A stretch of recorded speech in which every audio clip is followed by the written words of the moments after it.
O que os candidatos à Prefeitura de Porto Alegre vão fazer para que a cidade não tenha uma nova enchente? Nesta edição especial do podcast Matriz, do dia 20 de agosto de 2024, o candidato Sebastião Melo, do MDB, responde. Neste programa, eu, Maureen Xavier e a repórter especial de política Flávia Benfica, entrevistamos os 4 candidatos na disputa eleitoral que tem representação na Câmara dos Deputados sobre as ações para a proteção da cidade após a tragédia climática de maio deste ano.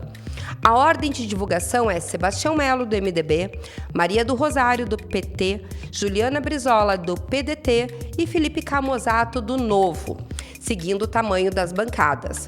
Ao longo de 1 hora, cada um pôde falar sobre os seus projetos e ações, caso sejam eleitos e assumam a Prefeitura de Porto Alegre em 1º de janeiro de 2025. A seguir, os principais trechos.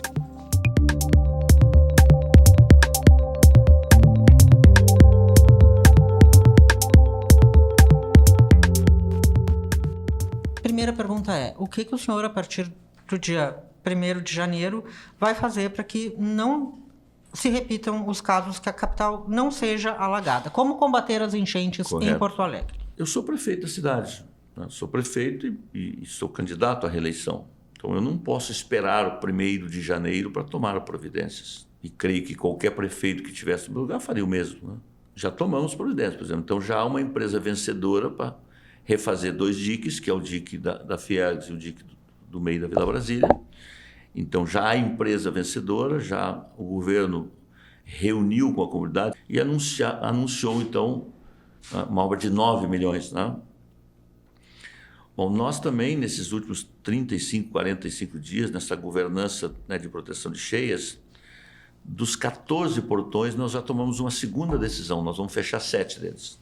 Então, dos 14 portões que tem de proteção de cheias, 7 serão fechados e já tem uma empresa que vai começar a montar canteiro de obras nos próximos dias também. E também, no portão 14, nós vamos reduzi-lo, né? Não vai ser aquele vão daquele tamanho, né? E estamos numa fase agora também, né, os projetos foram finalizados e agora nós estamos em fase também, né, de contratação. A empresa não foi escolhida porque está em fase D, sobre os portões, né? Bom, e aí vou chegar às casas de bomba. Tiveram muitas intervenções e todas elas estavam funcionando quando chegaram as chuvas. Acontece que a água invadiu a cidade, porque houve problema na proteção de cheias, tomou avenidas, tomou rua, tomou casas, tomou empresas, tomou também as casas de bombas. E as casas de bomba, elas têm uma altura, imagina assim, de 4 metros e pouco, então ela tem um painel elétrico, ela tem os motores, ela tem a bomba, e essas bombas não são submersas, a tecnologia da época não concebeu isso, né? Então, muitas dessas casas de bomba agora que nós vamos reformular, elas vão passar por uma tecnologia nova. Então, as casas de bombas, todas colapsaram por falta de energia, porque vocês acompanharam, a cidade ficou praticamente 100% sem energia. Todas colapsaram? São 23. 2 continuaram funcionando. Acho que 2 funcionando, mas elas colapsaram, todas estavam funcionando.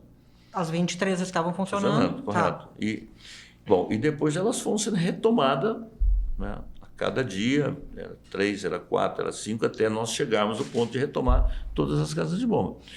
Então, essas casas também estão nesse pacote que eu chamo de obras emergenciais.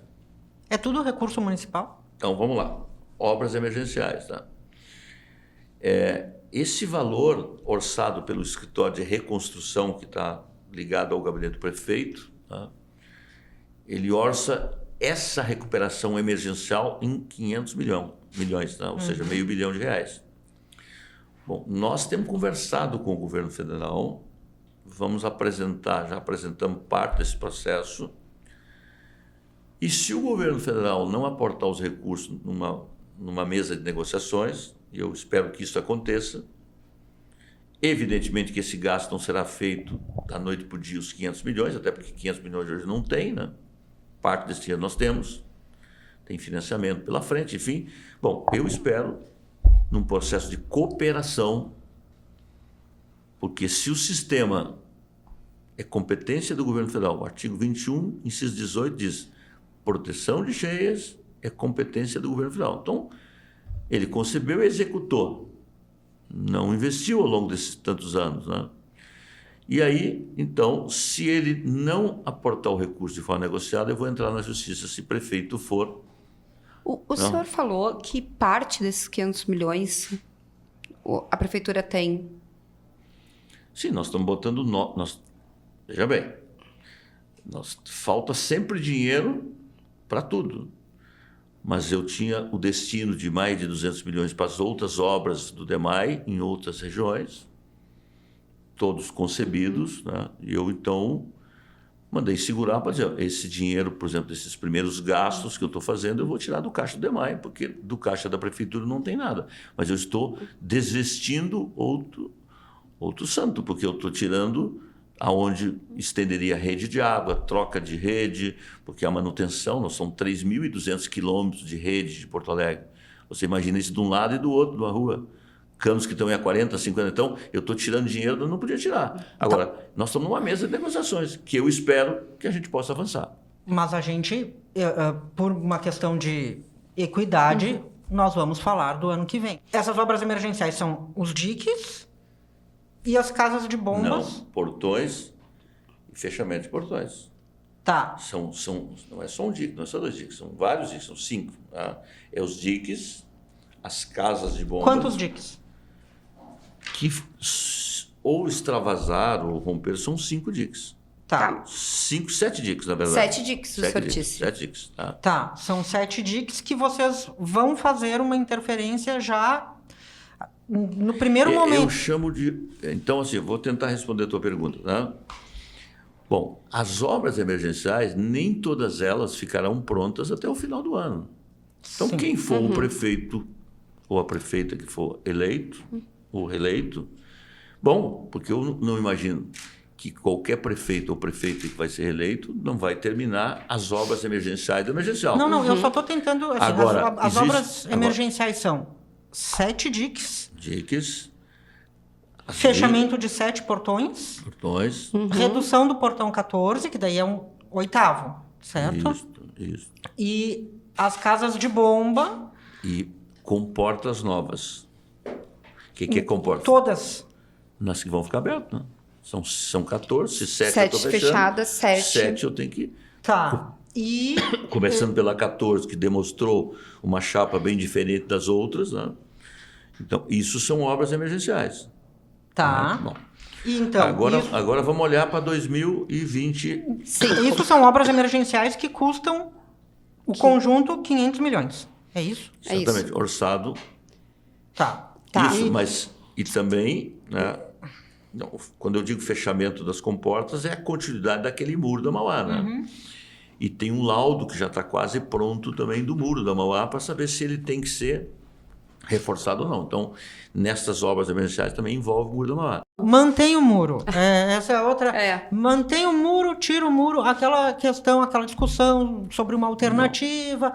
Deixa eu te dizer, eu tenho a mesma posição. Sim ou não, né? Não, Mantém o muro ou tira o muro? Eu tenho a posição que eu tinha antes.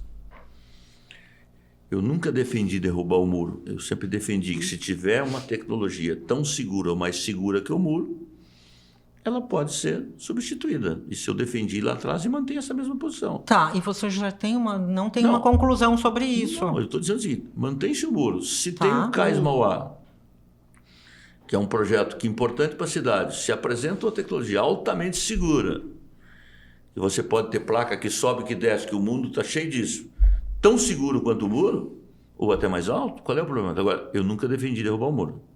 Então, a minha posição de ontem é a mesma posição de hoje. Sim, mas substitui o muro, né? Bom, mas se tiver segurança, se a engenharia dizer que tem segurança, depois, se não tem segurança, tira o muro. Que não estiver pronto, disso aqui que o senhor citou de obras emergenciais até 2025, caso o senhor continue, termina isso. Mas a proteção de cheia não é só isso. O Rio Grande do Sul, juntamente com o governo federal, precisa estudar completamente a bacia dos rios que chegam aqui, que é o Jacuí, o Caí, os Sinos e o Gravataí. Por quê? Porque parece para mim que está muito claro de que não foi feito dragagem nesses rios, né? Como deveria ter sido feito. Não foi feito barramento nesses rios como deveria ser feito. Não foram feitas bacias de contenção como deveria ser feito. E não foi feito dragagem no Guaíba. Aliás, eu mandei um longo ofício ao governador Eduardo Leite faz uma semana, dizendo a ele que espero que ele, como governador, possa dragar o rio Guaíba, porque se você olhar a quantidade de areia que tem nesse Guaíba, então espero que o governo do Estado faça a sua parte. Então, acho que é compartilhar a responsabilidade. Parte do governo do Estado, parte da União e parte do FENAL. Então, todos eles têm comitês de bacia. Nós temos comitês para todas as bacias, né? Os comitês sem atitude é que nem feijoada sem feijão, né? O senhor acredita que os comitês não têm atitude? Acho que os governos têm mostrado sem atitude nessa área, os governos. Né? Agora, na região metropolitana, você tem que ter uma governança, ou é o governo do Estado, ou é um comitê de bacias que vai executar as obras. Por exemplo, o Arroio Feijó, ele interfere diretamente nos alagamentos do Sarandi. Então, se tu não tiver o Arroio Feijó, não é uma obra de Porto Alegre, ela é uma obra metropolitana.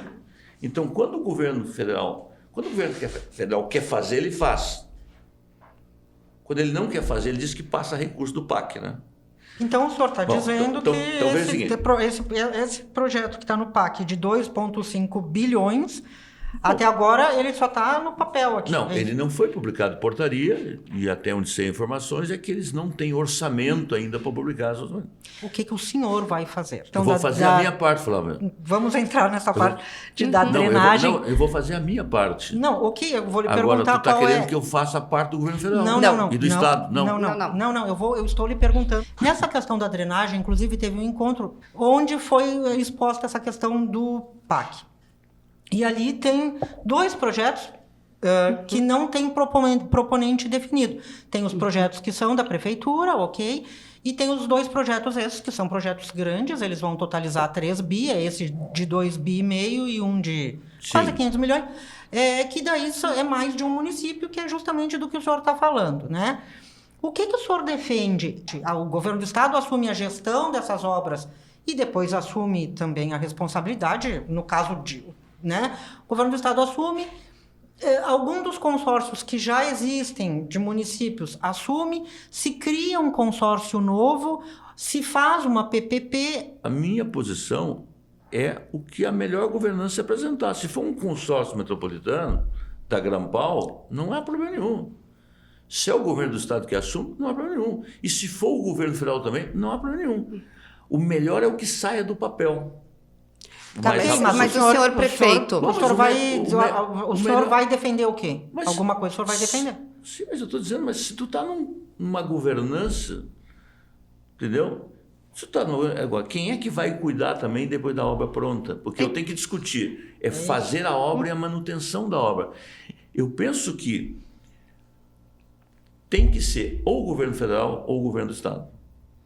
Porque eu não posso interferir como prefeito no município de Canoas, de São Leopoldo, de Eldorado.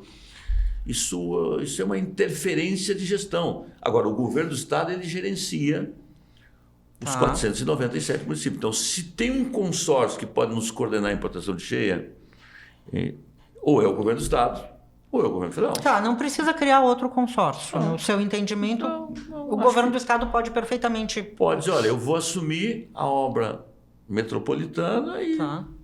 Mas se a União fizer... Bom, a União vai fazer e o Estado vai fazer um convênio com os municípios para proteção de cheia a partir da obra pronta.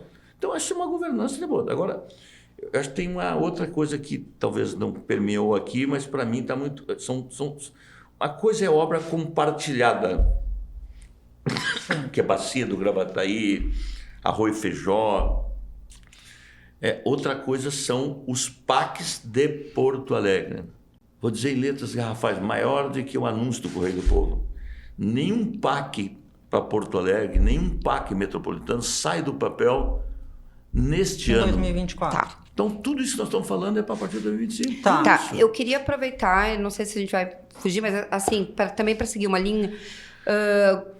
Prefeito, candidato, tem essa questão dessas obras e além disso, O que o senhor, prefeito, dia 1º de janeiro, pretende de projetos, tirando isso que foi anunciado, apresentar? Fora a proteção de cheias? Não. Exatamente neste tema. Sim, mas tudo que eu falei não valeu nada? Não, prefeito. Candidato, não foi isso. Vamos lá. Não foi mas, isso. Mauro, deixa eu procurar ser didático o mais rápido possível. Nós temos, entendendo. Nós temos 500 milhões de reais para fazer as obras emergenciais que não tem como esperar. Esperamos que o governo federal reembolse a prefeitura sobre essas... Senão, eu vou entrar na justiça. Reembolse como? Qual é a sua alternativa? Porque o senhor... E aí eu queria entrar numa... Não, reembolsar, mas apresentar as notas e dizer, olha, se o responsabilidade é do governo, eu estou pagando as obras. É um pouquinho mais complexo que isso, do que apresentar lá e apresentar a nota, né, candidato? Mas enfim, eu queria só entrar um pouco nisso. Agora, porque... deixa eu responder ela, senão... Agora, o que se o Melo foi reeleito prefeito de Porto Alegre? Primeiro é terminar as obras emergenciais. Ponto. Segundo, é trabalhar intensamente com o governo do Estado e com o governo federal na proteção de cheias da região metropolitana, que é um processo que não depende apenas do prefeito de Porto Alegre, seja ele qual for. Essa governança tem que ser numa mesa de negociações. O dinheiro e a governança. Dinheiro sem governança não funciona. E governança sem dinheiro também não funciona. Então, o dinheiro apresentado do PAC é o suficiente? Creio que não. Então, nós vamos ter que também viabilizar, nós temos no caso aqui outros empréstimos internacionais. Agora, a mesa de negociações da governança, porque aqui nós estamos falando do arroz e feijão, mas e Canoas, e São Leopoldo, e Novo Hamburgo, que interfere aqui também. Então, o PAC metropolitano só tem um caminho, é governança tripartite. Prefeituras, governo do Estado e governo federal. Se for prefeito, reeleito, vou trabalhar desta forma. Candidato, quem responde, no seu entendimento, pela drenagem urbana, drenagem pluvial nas cidades? Porto Alegre e qualquer cidade. Prefeito. Ok. Quem responde por drenagem urbana é prefeito. É a prefeitura. Prefeitura. E quero dizer, se me permite dizer o seguinte, nós temos aí investido bastante em micro e macro drenagem, sendo que tem uma obra que esta é do PAC de 2012, que é chamada Arroio Areia, e de uma obra de 107 milhões de reais, que é chamada Arroio Areia, que começa lá no Iguatemi e termina aqui no aeroporto, na Casa Silvio Brum. Esta obra até agora tem 50 milhões aportados, nós estamos falando de 12 anos. A gente tem vários pontos para abordar e não é um programa sobre o PAC. Então, porque senão a gente não vai sair do PAC e tem vários... Então, assim, bem objetivamente, o senhor pensa em recriar o DEP ou uma estrutura semelhante ou não? Não. Se for prefeito reeleito, não vou recriar o DEP. Vou dizer por quê. Tá. Tá?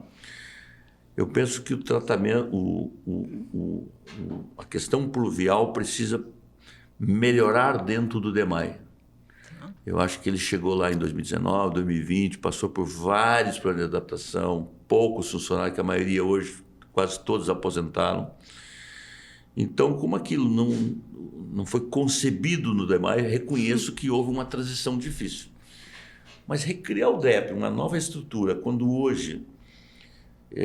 ele está dentro do DEMAI e aí trabalhar, ele está mais integrado. Então, se for prefeito reeleito, eu vou fortalecer o departamento do DEMAI e vou manter a drenagem urbana dentro do DEMAI. Não recriarei. Até porque, se o DEP fosse tão bom assim, ele deveria ter apresentado os seus 45 anos de existência um plano de proteção de cheia diferente do que estava aí. O senhor fortalece o DEP, a estrutura DEP dentro do DEMAI, mas teve a discussão na sua gestão, inclusive, de privatizar ou de conceder o DEMAI. Qual é a sua opinião a partir de 1º de janeiro em relação ao DEMAI?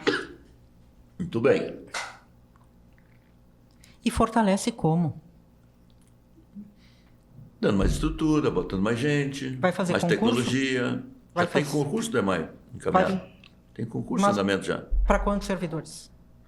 Bom, fortalecer significa botar tantos quantos for necessário. Tá. Então, pode fazer mais concurso se não for necessário que está em tem andamento. concurso suficiente que está em andamento, Tá. é só questão de chamamento. Não, agora, vou te responder. Voltando ao DEMAI. Sim. Havia um projeto que vinha do governo anterior, liderado pelo BNDES, que eu entendi que ele era insuficiente para propor uma parcerização. Não é privatização, é parcerização. Não é vender o DEMAI. Não é vender o DEMAI. Até é interessante que o senhor explique a diferença para ficar claro, porque isso também é um ponto de Não, é que divergência. assim, ó, eu nunca propus vender o DEMAI enquanto prefeito atual e não proponho vender o DEMAI se for prefeito reeleito. Tá. Agora, hoje, Porto Alegre trata 52% do esgoto. Então, quando eu concebi esse estudo, eu vi que ele era absolutamente insuficiente, eu fiz uma prospecção, atualizamos o plano de drenagem urbana. Bom, quando nós chegamos nesse estudo bem adiantado, veio o censo do Brasil. E dentro do Brasil está o censo de Porto Alegre. O BNDES disse o seguinte, olha, eu tenho que fazer esses cálculos. Bom, e nós já estávamos no final de 2023, quando isso aconteceu. Final de 2023. Então, eu tomei uma decisão política em respeito à população. Esse assunto está sobrestado no BRDE. Em respeito à população que vai votar este ano. E eu achei que não seria correto, então, submeter num ano da eleição, já que nos 3 anos anteriores não foi possível. Agora, se eu for reeleito, eu vou concluir o projeto, vou mandar para a Câmara de Vereadores para que ela tome a decisão da parcerização do DEMAI. Tá, e essa parcerização é o que exatamente? Bom, essa parcerização ela pode ser total, pode ser parcial, mas o desenho que nós estamos construindo ali, tá? Mas os estudos finais é que vai compor isso, seria tu manter... Bom, a drenagem tem que ficar com o DEMAI. Pública. Sim, porque... Poder público que fica responsável pela drenagem. A drenagem não tem atratividade. Tá. Então, primeiro, a drenagem, indiscutivelmente, com o DEMAI. Bom, há uma discussão, né, nesse processo de 3 anos e meio, de entregar a extensão de rede e a tratamento de esgoto e o DEMAI manter a produção da água, que é um sistema hoje feito no Rio de Janeiro e outras cidades. Enfim. Então, esse estudo finalizado, né, eu vou submeter à Câmara de Vereadores, mas volto a dizer, eu não vou vender o DEMAI, porque concessão é diferente de privatização. Concessão, você concede o serviço público por um prazo determinado, mediante um edital e com um acompanhamento, inclusive, das agências reguladoras para a entrega do serviço. Nós temos dezenas de serviços públicos no Brasil, no Rio Grande do Sul e em Porto Alegre, que seguem esse critério. Quer dizer, o serviço é público, mas a prestação de serviço é feita por aquele que não é público. Mas não definiu ainda o que conceder, pelo assim, pode ser de um jeito. Os estudos. A minha clareza para o cidadão, que está de olho na eleição, eu acho que é isso que vocês querem ouvir do prefeito, né? É que eu vou submeter, se for reeleito o prefeito, fazer um fechamento desse modelo que já temos um acúmulo de discussão, e vou submeter ao Legislativo para que ele tome a decisão. Candidato, eu quero tocar no assunto da estrutura. O senhor defende, né, repensar essa estrutura, ampliar? O que o senhor pensa em relação a isso? Ela é adequada ou não é adequada? Vamos tirar essa parte das obras emergenciais porque elas são de emergência mesmo, elas vão impactar, mas em relação a esse ponto. O Maureen... Dentro desse, eu falei das emergências, agora eu vou falar da contratação que nós estamos já quase assinando com o professor Tucci. O professor Tucci é um dos maiores especialistas que trabalha para vários países do mundo e é daqui, é do IPH. Ele vai ser contratado, ele vai apontar as modernizações e nós vamos seguir rigorosamente aquele estudo que vai vir. É um estudo caro, não é barato, não vou tratar desse valor aqui, em respeito aos contratos. Então, ele vai fazer uma avaliação do sistema que vem do Sarandi até o Cristal e as alterações que eles precisam ser feitas. E nesse estudo, nós estamos contratando também uma proteção de cheias que vai do Cristal até o Lami, que não existe estudo sobre isso. Então, o estudo que advém dessa contratação é para modernizar o sistema que está aí de proteção de cheia e, ao mesmo tempo, fazer também um estudo para dizer o que tem que ser feito para a proteção de cheias, aonde não tem proteção de cheias. Fica pronto quando? Olha, nós vamos assinar os contratos logo em seguida. O senhor assina agora, este ano? Este ano, e esse é uma entrega fatiada, não é um pacote único. Aí eles têm lá um comitê no DEMAI que estão analisando o que entrega primeiro, o que entrega segundo. Ainda neste ano? São 9 itens, se não são 9 ou 10 itens que fazem parte desse contrato, entendeu? E parte deles pode ser que sim. Creio que sim. Mas um estudo... porque também, se eu não estou enganado, o mesmo professor Tudo está sendo contratado pelo governo do Estado, se eu não estou enganado. Tá? Mas conclui o estudo esse ano? Sim. Não. Eu não posso te dizer. Acho que todo estudo não... Talvez parte desse estudo pode ser entregue esse ano, mas parte não. E não contrata nada esse ano? Não. O que nós vamos contratar neste ano... Né, são as obras emergenciais. Que são fundamentais para dar segurança ao cidadão, aos empresários, aos investidores, porque eu posso ter o melhor projeto do mundo, mas para daqui 2 anos a população não vai aceitar, né? Eu tenho o melhor projeto do mundo tecnológico, mas para daqui 1 ano e meio a população não vai aceitar. Eu fiquei com uma dúvida em relação às casas de bombas, de o que vocês vão fazer. Vocês vão elevar... Na verdade, o termo, eu queria chegar nelas, vocês vão elevar, vão mudar os painéis... Reformular as casas de bombas. O que significa isso, candidato? Significa o seguinte, a gente está fazendo contratação integrada. O que é uma contratação integrada? É o projeto com a execução da obra. Correto? E nos permite, nesse processo de calamidade pública, fazer isso para você reduzir tempos. E não tem sido fácil. Então, 2 coisas eu posso dizer, entre outras. As casas de bombas que vão ser reconstruídas nesse processo de emergência serão casas mais altas. Correto? Segundo, a tecnologia das bombas, dos motores, tem que dialogar com a tecnologia de agora, porque a tecnologia de 60, 70 era uma, é outra. Em agora, todas? Em todas essas casas tem que ter modelo. Tem 3 dessas casas que elas não bombeiam para o Guaíba. Elas bombeiam de bomba para bomba, né? Então sobra 21. Não, na verdade são 23, não, 21, são 22 e 3. São 2 casas de bomba que bombeiam de bomba para bomba e sobra 21 que bombeia para o Guaíba, né? A reformulação é para todas? Para todas elas, né? Tá. Outro ponto, enfim, a questão que a gente pode incluir como, pensando em enchentes e cheias, é a questão dos resíduos e da limpeza urbana. Qual é a proposta, o que o senhor acha que precisa melhorar para 2025? Vou entrar aí no detalhe pelo seguinte, hoje nós temos um sistema de containers parcial, né? Ele é para lixo orgânico e não pega o seletivo, e o orgânico não é em toda a cidade. O que o senhor, se eleito, assim, amplia o sistema de containers para lixo orgânico, assim, instala para toda a cidade, ou amplia, e coloca container para seletivo, ou muda tudo, tira container, assim, você já pensa... Porque a questão do lixo está, né, vinculada. Acaba vinculando. É que o marco regulatório acaba tratando de 2, mas é o resíduo, é a drenagem, a água e o esgoto. E tem essa questão de que o lixo entope o bueiro, né? Isso. Toda aquela... Acho que é uma pergunta muito interessante. Assim, primeiro, a gente tem uma coleta seletiva em toda a cidade. Acho que é um contrato que não é barato. Quem cuida disso é a Cotravipa. Tá? Contrato de 12 milhões por ano. E a população é atendida em todos os bairros hoje. A pergunta é, todos separam lixo? Não. Então, essa é a pergunta, né? Agora, o caminhão passa... Bom, agora o caminhão disputa com o clandestino também, ainda.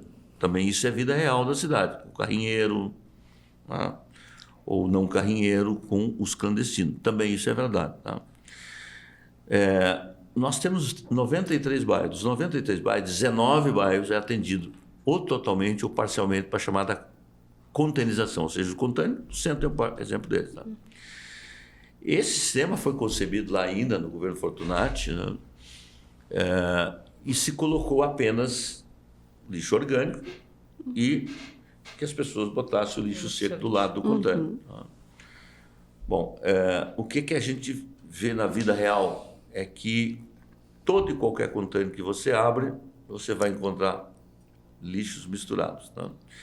isso proporciona que, sendo um contêiner que não tem uma tampa que tranca, né, os catadores chegam ali, separam o que quer, bota do lado e acontece o que vocês presenciam aqui no centro, nos outros bairros. Então, esse é um sistema que precisa ser evoluído. Então, na nova licitação que está adiantada, nós vamos colocar um segundo container nesses bairros, que vai ser de forma gradativa. Nos que já são atendidos.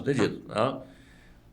Por que gradativa? Porque o governo anterior ao nosso, correto, tentou fazer uma experiência e fez piloto, colocando containers para lixo seco do lado e acabou não dando certo. Correto? Não dando certo. Tá?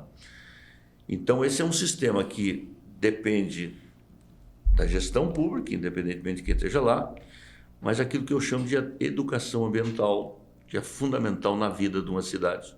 Uma cidade boa para se viver é aquela que os gestores fazem o seu papel, a população faz a sua, e juntos a gente melhora a vida da cidade, das pessoas. Então, teremos sim, não é uma ampliação, é nos bairros já existentes, mas essa licitação está na rua e ela deve brotar com um licitante aí, já licitado aí logo em seguida, e aí de forma gradativa tu vai mandando, e manter nos outros bairros, né, essa busca. Nós fizemos, inclusive, com a Contravipa, a gente tem feito muito busca ativa para convencer condomínios, isso tem dado certo em alguns lugares, do condomínio entregar na data certa, no dia certo, para a Contravipa e não colocar na rua. Ou vender o lixo para outro. Tem a questão da legislação ambiental, né, que está passando um pouco ao largo dos debates. O senhor, a partir do ano que vem, o senhor entende que tem alguma coisa que tenha que recuar em termos de legislação ambiental, e a gente falando da questão das cheias, alguma coisa que possa ser modificada, e a questão de meio ambiente e empreendimentos imobiliários. Hoje, a gente tem uma expansão imobiliária grande, a relação entre essa expansão imobiliária e redimensionamento de rede, de esgoto pluvial, cloacal, isso é abordado? O senhor pretende abordar? Como é que vocês pretendem tratar isso? Flávio e Maureen, eu vou começar pelo adensamento da cidade, tá? Que são construções. Tá? O plano diretor é a matriz dessa discussão. Todos os prefeitos, inclusive eu sou cumpridor de um plano diretor que foi discutido, votado, revisado, inclusive está agora para ser revisto de novo. Então, a nossa gestão está cumprindo um plano diretor que é de 99, com as suas devidas revisões. Correto? Eu tenho uma posição, antes de ser vereador, vice-prefeito, prefeito, eu acho que o Brasil urbano errou muito ao expandir a cidade para as periferias sem levar serviços públicos. Você tem que investir em substituições de tudo que está aí, de redes elétricas, rede de gás, rede de drenagem, rede de água. Por quê? Porque ela foi dimensionada para uma região para 10 mil, 15 mil, 20 mil pessoas e daqui a pouco tem 50 mil pessoas. Agora, essa é uma realidade do Brasil, né? Agora, toda vez que você licencia um empreendimento, você leva em consideração todas essas demandas. Agora, acontece é que o investidor, por mais que ele tenha contrapartida, nem sempre a contrapartida do investidor é o suficiente para poder fazer as mudanças necessárias da infraestrutura daquela região. E aí é que o poder público, às vezes, tem que botar recurso e, às vezes, não tem recurso para botar. Então, isso é vida real da cidade. Agora, eu acho que o Brasil tem muita legislação ambiental, muita, seja nacional, seja estadual, seja municipal. Bom, eu acho que nosso problema não é de legislação. Entendeu? É de cumprimento da legislação. Eu acho assim, em nenhuma cidade, na minha avaliação do mundo, tem todos os parâmetros de sustentabilidade. Agora, qual é a cidade que tem 500, 700 praças do tamanho da nossa? Que tem 12 parques? Que tem 72 quilômetros de orla? Que tem 1.300.000 árvores? A primeira Secretaria de Meio Ambiente do Brasil está aqui, nasceu aqui. Olha, agora, nós fizemos o inventário do gás estufa, que é uma questão gravíssima para o efeito do aquecimento global. Nós estamos agora no plano de mitigação desse processo. Nós botamos mais de 40 milhões desde o viveiro, da proteção de áreas e tal. Então, E, prefeito, o que fazer para frente? é continuar fazendo mais e melhor. Porque a administração, Mauro, é contínua. Não existe uma administração que começa tudo. Encerrou uma gestão, tudo que foi feito errado. Eu, pelo menos, fui um prefeito diferente. O que estava dando certo eu fiz, e se for prefeito reeleito, eu vou continuar fazendo, melhorando a vida da cidade em todas as áreas, inclusive ambiental. Não? Eu tenho algumas dúvidas que a gente vai ter que... o que ocorre? Os diques, né? Essa questão da altura dos diques. Tem alguns debates aí. Os diques, eles foram construídos abaixo do que estava previsto nos projetos, ou eles foram mudados depois? Não. Eles foram construídos abaixo do que estava previsto nos projetos. É isso? O que os técnicos estão dizendo é que a altura do dique do projeto e a execução foi outra. Agora, eles também dizem, eu tenho um dique de 1.000 metros. Não foram interferências posteriores. Não, veja, ele está dizendo o seguinte, vamos imaginar que isso aqui seja um dique. Tá? Então, lá no Sarandi, o que diz o engenheiro DEMAI? Aqui nessa altura tem 4,20, aqui tem 4,70, aqui tem 4,28. Então, veja, aí são questões da natureza, são 60 anos, muitas coisas aconteceram, entendeu? Então, por exemplo, no dique lá do Sarandi, por exemplo, nós botamos dezenas de sacos de areia para poder suportar. Então, esses diques serão alteados numa altura bem mais alta. Agora a definidora vai vir do projeto do Tucci. Mas o dinheiro que nós vamos botar aqui é absolutamente seguro que a segunda obra definidora parta desse alteamento feito aqui emergencialmente. Tá. Sobre o fechamento definitivo dos portões, vocês estão convictos disso, assim, não, até pra gente... Não há outra solução. Não há outra solução e não tem risco esse fechamento. Eu lhe pergunto por causa da própria situação que a gente enfrentou, viveu, né? Tipo, fecha, abre, é melhor abrir para a água sair, assim... É assim, ó, nós levamos em conta por que esses portões existiam e existem até hoje, chamado mobilidade humana urbana. O estudo que nós proferimos nessa questão de emergência e, portanto, os técnicos da IPTC e da mobilidade, esses portões que vocês estão fechando não nos trazem problema para a mobilidade. Então, é mais seguro para a cidade, em vez de ter um portão que abre e fecha, você seguir o mesmo muro da Mamá, que se tiver que fazer um reforço estrutural você vai fazer, ou se não mantê-lo no mesmo padrão. Então, e vamos manter os portões necessários para a mobilidade urbana da cidade. Ou seja, isso a cidade também existe um pouco do lado de lá desse muro. Então, tu não pode fechar economicamente, socialmente. Então, os que nós estamos mantendo é aquilo que a mobilidade está dizendo. Esses vocês não podem fechar. Então, se vocês têm que fazer diferente, manter esses portões. E aqueles que não são necessários, não tem por que razão. Até porque muitos desses portões já estavam fechados. Né?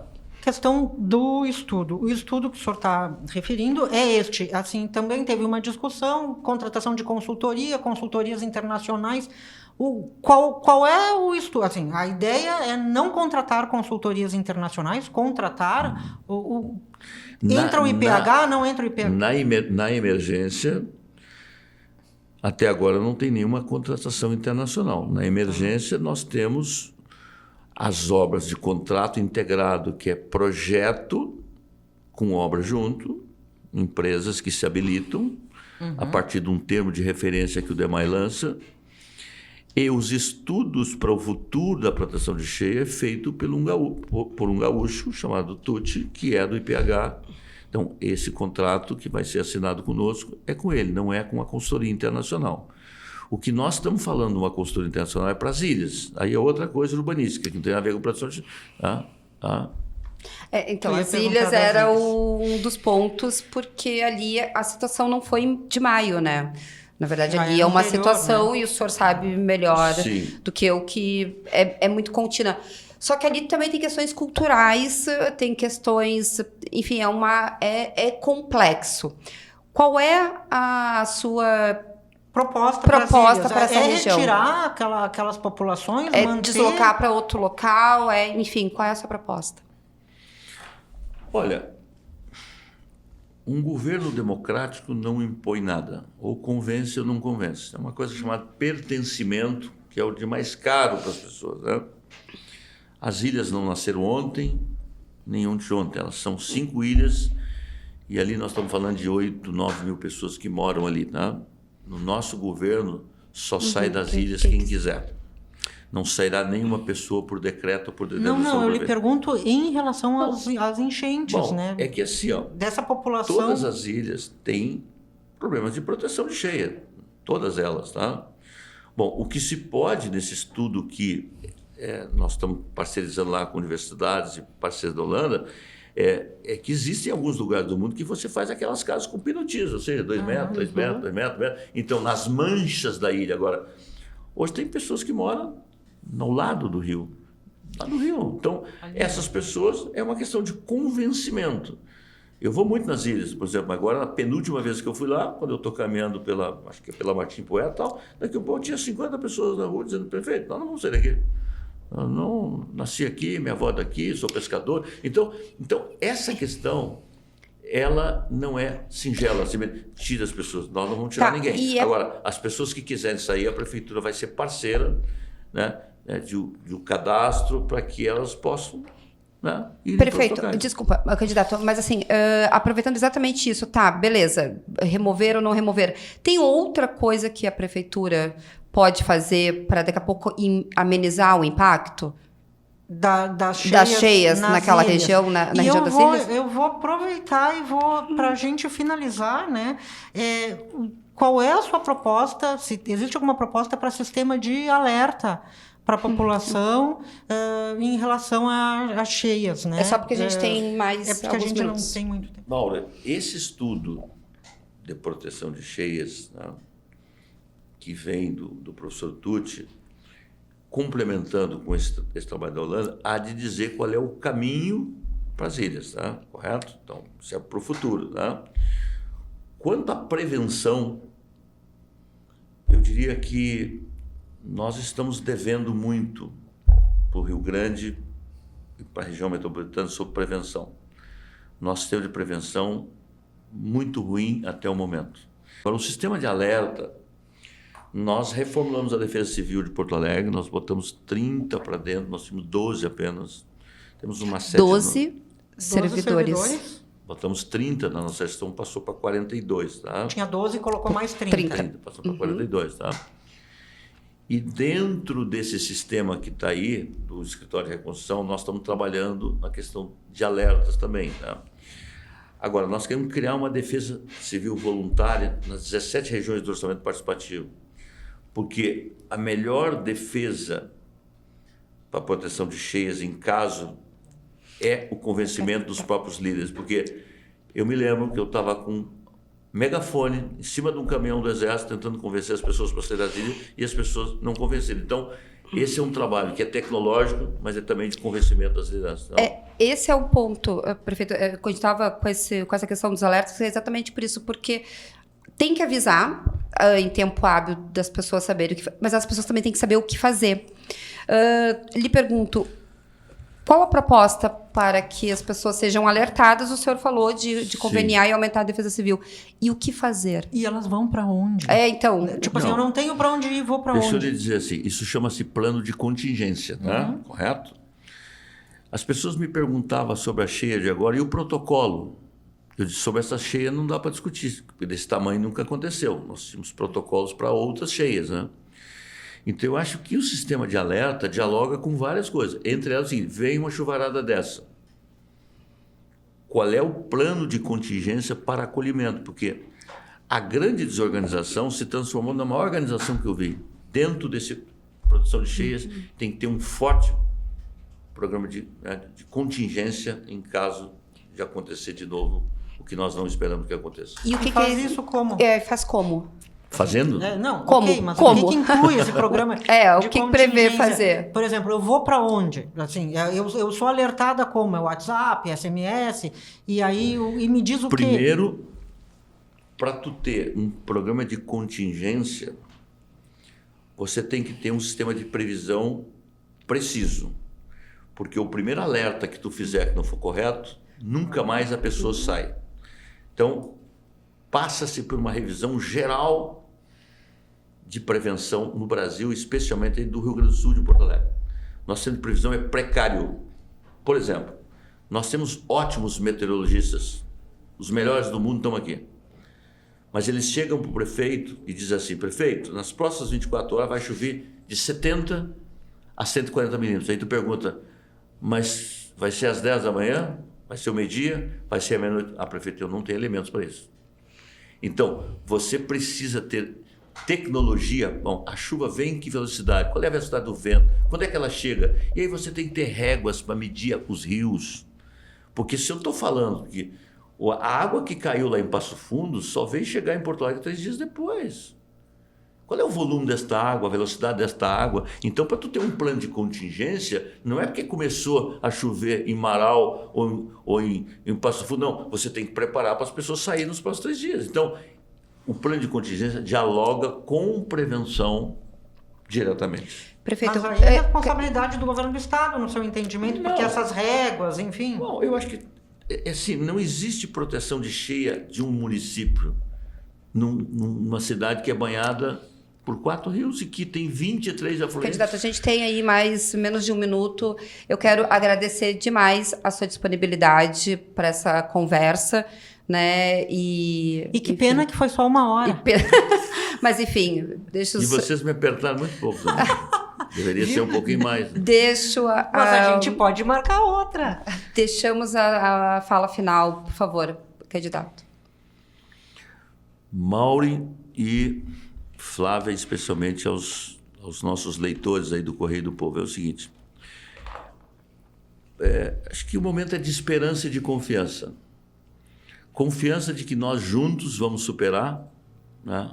E confiança da sociedade, dos governos, do empresariado. E aqui quero fazer um apelo que ninguém desista da nossa cidade, porque isso é muito importante para as nossas vidas, para a economia da cidade. E estou falando especialmente do 4º Distrito, do Sarandi, que tem grandes empresas, médias, pequenas empresas. E esperança do mundo melhor.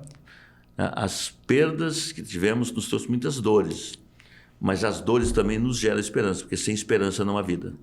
Muito obrigada. Obrigada.